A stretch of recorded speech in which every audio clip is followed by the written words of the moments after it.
बजरंगबली और गरीब भक्त की अटूट श्रद्धा। एक छोटे से गांव में माधव नाम का एक निर्धन व्यक्ति रहता था। माधव के पास न तो अपनी जमीन थी और न ही रहने के लिए पक्का घर। वो दिन भर कड़ी मजदूरी करता और जो कुछ भी थोड़ा बहुत मिलता उससे अपनी बूढ़ी माँ का पेट पालता था। माधव के पास धन दौलत तो नहीं थी, पर उसका विश्वास बजरंगबली में अधिक था। गांव के पुराने हनुमान मंदिर की सीढ़ियां साफ करना और रोज शाम को वहां एक छोटा सा दिया जलाना ही उसकी सच्ची सेवा थी। एक समय गांव में भयंकर अकाल पड़ा। कई दिनों तक माधव को कोई काम नहीं मिला। घर में अन्न का एक दाना तक नहीं बचा और भूख की वजह से उसकी माँ की तबीयत बिगड़ने लगी। माधव विचलित हो गया, पर उसने साहस नहीं खोया। वो मंदिर गया और हनुमान जी की प्रतिमा के सामने फूट फूट कर रोने लगा।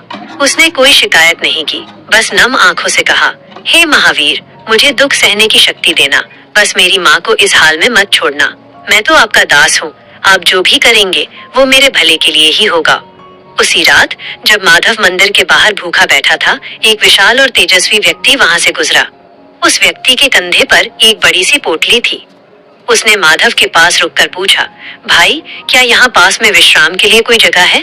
मैं बहुत दूर से आ रहा हूँ और थक गया हूँ।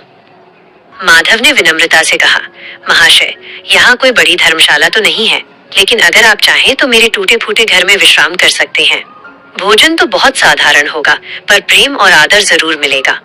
वह अजनबी माधव के घर चला गया। माधव ने अपनी माँ के हिस्से की आखिरी सूखी रोटी और थोड़ा पानी उस अतिथि को भेंट कर दिया। वो अजनबी मुस्कुराया और बोला, तुम्हारी सेवा और निस्वार्थ भाव से मैं अत्यंत प्रसन्न हूँ। लो, इस पोटली में कुछ सूखा अनाज और फल है, इन्हें तुम और तुम्हारी माँ ग्रहण करो। जैसे ही माधव ने पोटली खोली, वो दंग रह गया। उसमें न केवल अनाज था, बल्कि कुछ स्वर्ण मुद्राएं भी थीं।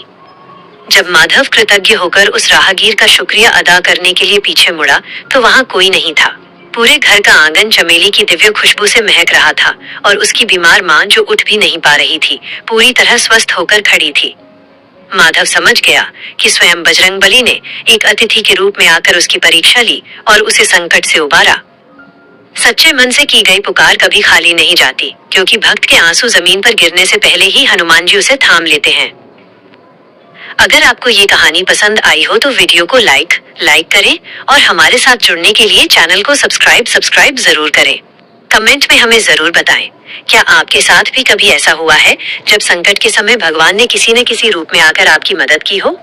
जय बजरंगबली लिखना न